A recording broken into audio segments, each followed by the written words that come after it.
Tondo mingi bandeko balandi topesi bino banso ba yenge kieno bambote mingi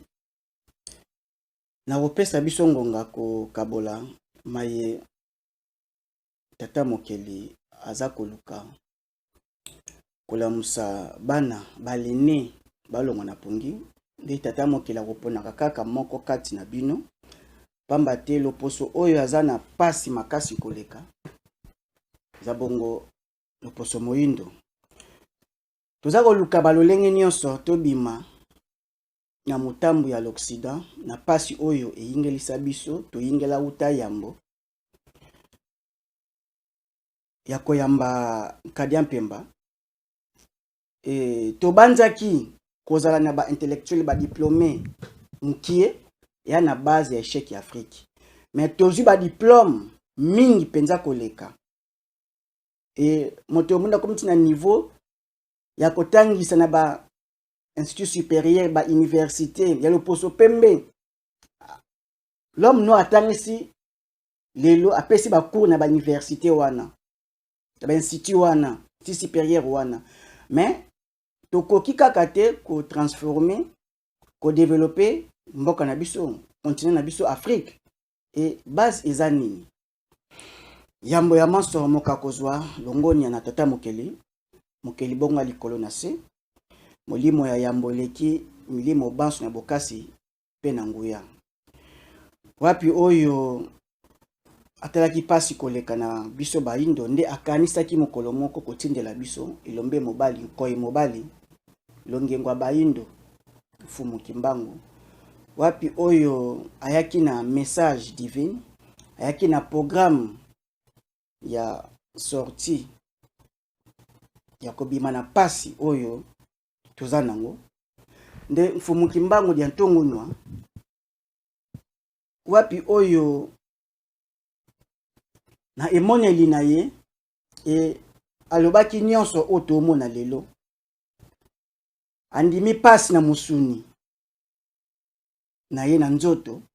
nde endingisaki ye akende bongo na mbanza Katanga wapi kuna ke konyokwama tuko misatu 30 na boloko pona pasi ya baindo oyo adeklaraki ke naza mvuluzi ya bandombe naza mobikisi ya baindo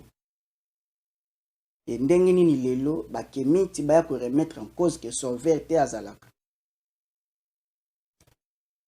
mokakozwa na yaki mpa vita po alakisaki biso nzela alakaki koya mfumu kimbangu pe tomoni yango solo kokokisama matono na yaki mpa vita pamba ti lolenge batumbaki ye na loposo pembe ye pazo koba jusqu'au bokonzi ya kotumba bazamba ya loposo pembe pe ndenge za kokoba kino ekokoma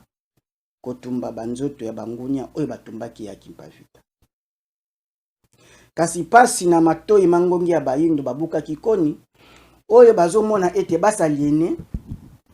na catholique na Kadia Mpemba loposo pembe e bango wana nde bilakeli mabe ekoelaki bana ya bana na bango ndenge pe lelo baye oyo bazomona basaliene na l'Occident loposo pembe pona détriment na destruction ya race noire na lolenge nyonso e bango nde babuki koni ya lelo tembezate omatina nzete oyo bazokata deja yeba ete atako mokati nzete atiki kasi mupepe ekokwesa yo na nzete wana pe soro na yo eza se kokweya mokakozwa na nesonya nzila wapi na kozala na bango bakumbi pole o Fumu Kimbangu apesi bango longengo éclairage na message ya Fumu Kimbangu toyebaki ete Fumu Kimbangu batinda epa ya Jésus et toyebaki ete Jésus maître spirituel et l'ondende ezalaki na autour ya message ya Fumu Kimbangu mais clarté la clarté message authentique et bandaki na ba débat na ba radio et ti tu es comme on appelle un message à Fumu Kimbangu solo mokakozwa na mission nzila Fumu Kusunkiambo nzala mpanda nangola ete bakaboli bato na mibikisi na bango ya biso Fumu Kimbangu basangisaki na mutu te epi ye pa lingaki te basangise na bato nde ayaki na message ya kokisana oyo endingisi bakanga ye na boloko e lelo bato bapesi Fumu Kimbangu mukongo na lolenge ya kosalela na bango e basangisi Fumu Kimbangu na kimopaya kolala bongo kolamuka solo koyungula ezali ekozala ekomona na sembo eba na simba Fumu Kimbangu ingeta ekomonisa mapeto kokobe itumba kino libération totale ya kipointa kimpeve otoza kobunda elongo bango na molimo biso bongo na musuni moka kozwa na baebanso bazingeli nsunyanzila pe bazokokisa lolenge bayambeli na positivité bazokoba na positivité ya message moko kozwa na banganga ngunza baebanso bantoma ya Fumu Kimbangu bapanzani kote ya kaka Fumu Kimbangu kolakise na molonga mobimba kiyende e ya no solution ya pasi ya balinda moka kozwa na bana bilaka o bazako koba na lolenge na bango ya kozala kosala ba émission ba intervention ba conférence ya kolakisa molonga mobimba ete pasi ya moyindo wa pesi culture tradition bokoko ne mukongo e Fumu Kimbangu bapesi ye mukongo nde pasi ya mona ya balinda ma tondo mingi lelo bongo toye kotalisa lolenge mokili eza kolekela biso e baindo na distraction totale e baindo mingi pene Afrique centrale mingi pene baye ya Congo e baza kososola te lolenge kani mungunya azbongoli esaleli na ye yambo toya tokotia image moko lokola moyindo alingi koyoka mundele mingi yende aza na vérité absolue yende na monopole ya vérité donc tokotia image ya mundele azape ku azalaki nkumu yekolo toyoka nini ye asali ba déclaration par rapport ndenge makambo lekela na mokili kasi to simba eti toyeba mutu mabe soki azwi mpifo bapesi ye mpifo ya ko établir mobeko est-ce que mobeko ani kozala ya malonga moto mabe bapesi ye mbeli embeli oyo asimbi elosala mukie na cuisine kasi zoboma mingi ebatikele kaka mbeli yango mpo na kanda azozwaka mbeli mais aza koservi nango mukie na cuisine mais ebele bongo na nzela libanda na kanda na ye ekaka batikele mbeli wana po ye akoba su kosala nini ya malonga yango bongo tozonga na plateau tolandi déclaration ya mbutamutu nkumu yekolo ya France Nicolas Sarkozy tosengi image. Quelle est la vérité? Pendant 5 siècles, l'Occident a dominé le monde. C'est fini. L'axe du monde a muté, à mon avis d'ailleurs assez définitivement, sur un axe d'ouest en est. Quand vous pensez qu'au Conseil de sécurité comme membre permanent, il n'y a pas un pays africain, il n'y a pas un pays arabe, il n'y a pas l'Inde, il n'y a pas le Japon, il n'y a pas un pays d'Amérique du Sud. Ça signifie quoi? Ça signifie que le marché mondial s'est installé sans que l'ordre mondial ne soit installé. Nos institutions internationales ne correspondent plus à la réalité du monde. Et il n'y a rien de plus important aujourd'hui que de poser les bases d'une nouvelle organisation mondiale qui tiendrait enfin compte de la réalité des rapports de force dans le monde du XXIe siècle et dans le monde d'aujourd'hui. De retour au plateau, sur les plateaux, Tozongi, wapi oyo Sarkozy a talisi na molongo mobimba. C'est fini. 5 siècles, 500 ans, l'Occident a régné en maître. lelo abi c'est fini pe aza convaincu na ba propos na ye que mutation moko zo salama et que na axe mususu et abi pour du bon. Donc to nungisi na biso ne senyanzila ete loposo pembe ça comme na dernière chambre na ye akoluka ke na batola mata chambre mususu pona ezate akomi na suka ta lobi définitive di pour du bon ekei bokonzi ekei basali nyonso basali Afrique absent Conseil des Nations na l'ONU partout l'Occident a régné à maître. Donc l'homme noir attaque kotanga français, anglais, portugais, attaque à lati costume cravate, attaque à telisi elongi et attaque à zui elobeleli accès le poso pembe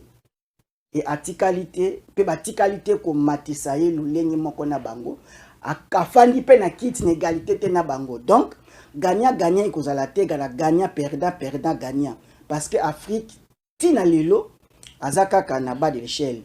ba dirigeant na ye nyonso et bazako ko mépriser bokoko et bazo yamba ba religion étrangère seulement na moi ndambu ya kibomoto kati na bangeza ko sala par sensation par pitié par na moi ko mona ke ole makameza ko tambolela moi souci wana kaka ya kiboindo kasi kati na bango absent total ya kiboindo ezali pamba te ba grave mingi l'Occident. Toye koya. On a tout Sarkozy après 6 mois éclairage. Poto sunga biso biso banganga to sunga bino koloba ete bango moko ba mi lobeleli. C'est le moment ya kolongola dépendance ya l'Occident makasi pamba te impact wana ezala biso fatal. Ye déjà ba komi na suka ndenga lobi pe bokonzi eza ko comité seke na axe mususu. Donc to ba malamu côte asiatique mutu baza ba détenteur peuple chinois ba mata ba kita e ba kokanga yango te pamba te bango te bato ba bandaki monopole ya puissance mondiale bango te. Donc échappa ki pe biso mokileza bongo likelemba mais le lenge bango ba bize na bokasi pe connaissance ya tata mokeli engonga ekoki connaissance wana ekozala sikoyo élément nuisible na bango bakokweya pe bakobetama elakamela bango bongo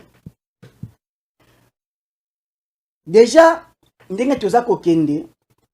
bana miso akomona bazomona Jean-Luc Mélenchon acteur politique ya mboka France alobi maloba moko na intervention na ye alobi Chine aza ko proposer en Afrique ba infrastructure Inde aza ko proposer en Afrique ba projet agricole et la Russie aza ko proposer en Afrique sécurité. Mais nous bango ba l'Occident ba ko proposer en Afrique la homosexualité. Nani na bango nyonso mine wana mutu malamu. Nani mutu mabe na bango nyonso mine wana. Donc mutu ya suka o ayeli biso anti-valeur ba contre nature. Donc mutu mabe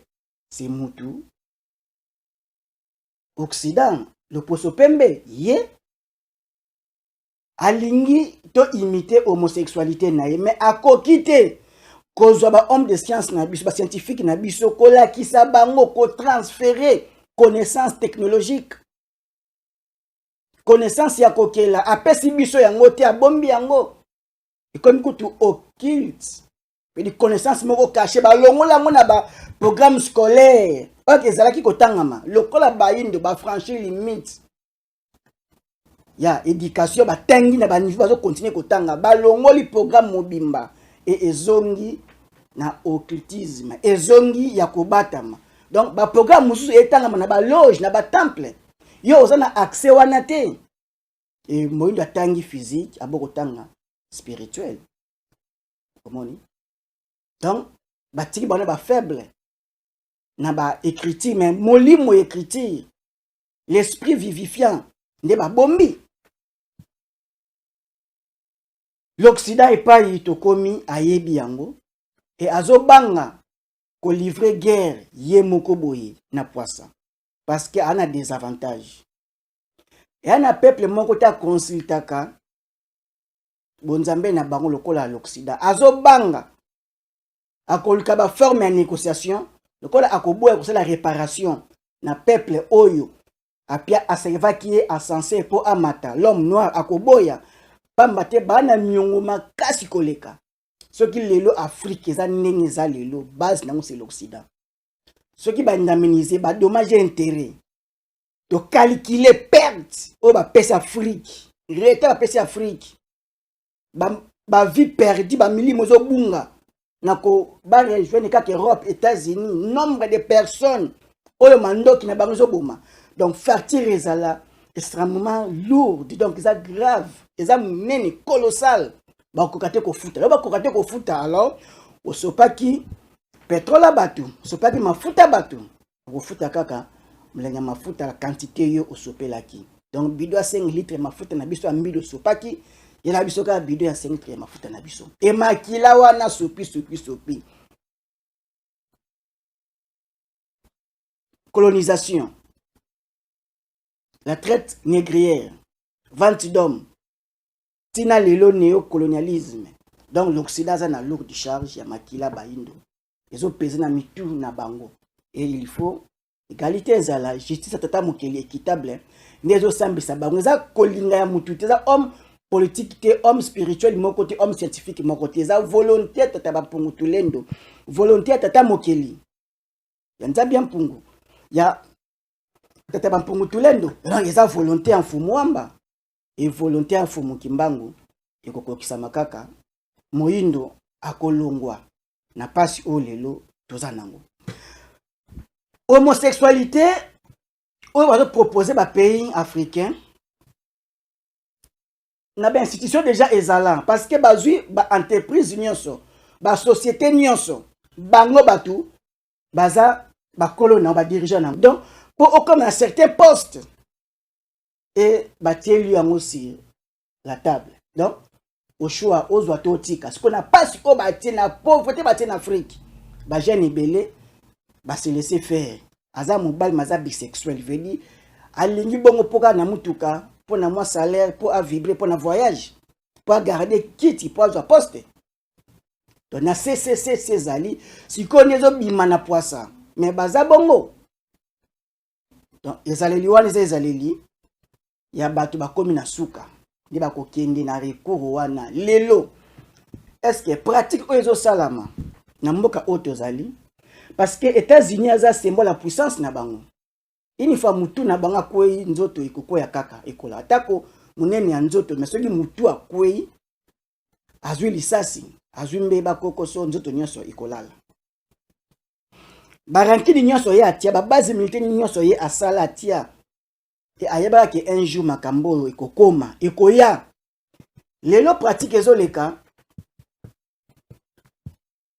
awa na hôpital moko ya awa ya mboka ya États-Unis et pas itozali mais ça pratique presque partout na ba hôpitaux ya États-Unis na se ba parvenir ko corrompre mental ya moto moindo bakomi kosenga kibotata mai ya kibotata ya bana mibali donc de lundi à vendredi bato bazokendi na bopito akei kotika mai na yekuna donc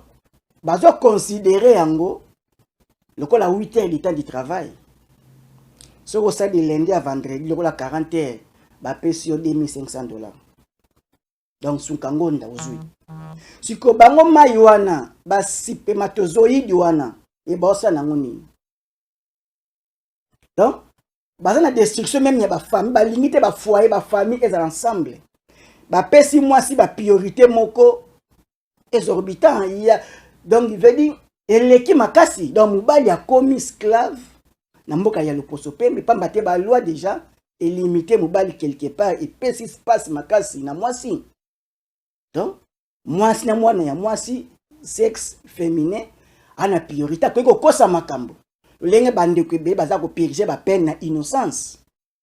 alingi lenge mwasi aza na mwana akangi pena alingi a désengagé et mwasi na kobanga lenge mobala zwake na dépense mais a tricher et ake ko buka lokuta ake ko corrompre mwana na mwasi aloba ete papa yaka asimba kangai le ba koyoka bongo oko justifier ngo ndenge nini pedi oke ko nyokwama na boloko mulai koleka pe aba peine pas moins de 40 ans moka ju 32 ans na innocence pe lokola omoni donc le poso pembe mabe asali milimba innocent nyonso bazolela na kombo ya le poso pembe siko pratique wana po bokende kobotisa bato na lolenge wana ba cronage wana tata mukazaka pour bango pedi abanda kotika bango bazaka mayele bazaka ba sage bazaka ba premier akotika bango bongo tata mukeli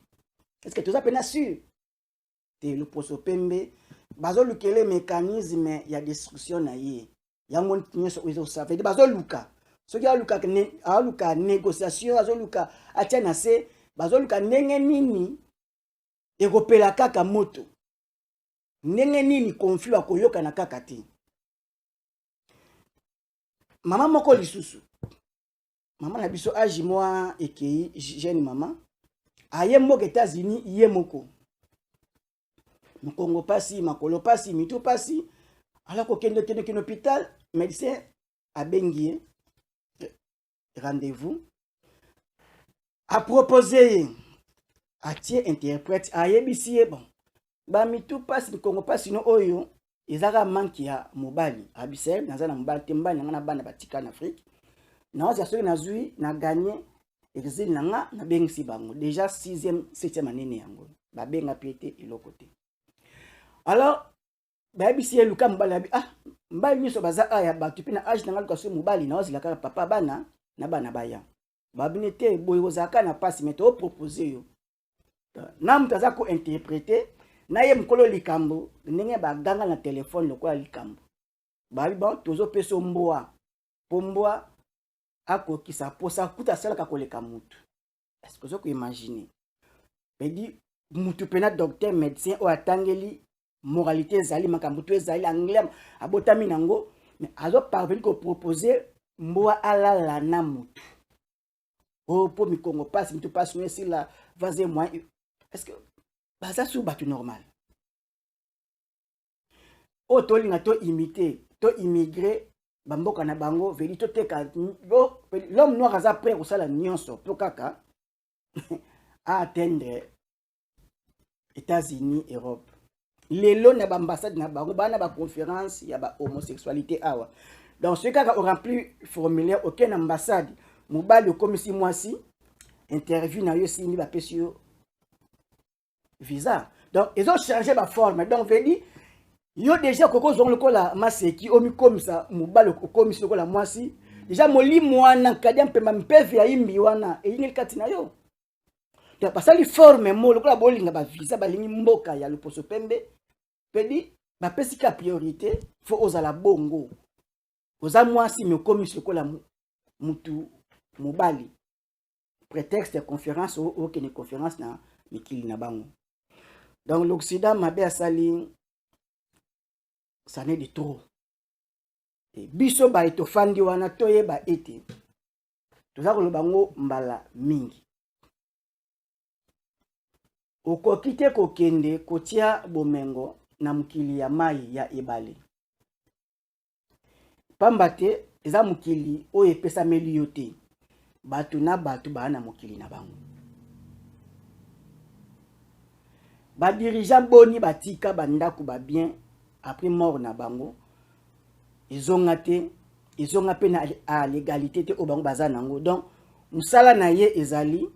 ko hériter énergie na biso nkita na biso yango basalaka. Siko biso ba eto imigé mboka na bango e balingi pe énergie na biso ta na biso eza na service na bango. Yango mona mbongo pe kota facile mais po bimisa mbongo zuna mtoki na yo. Il faut ba mingi. Monogramme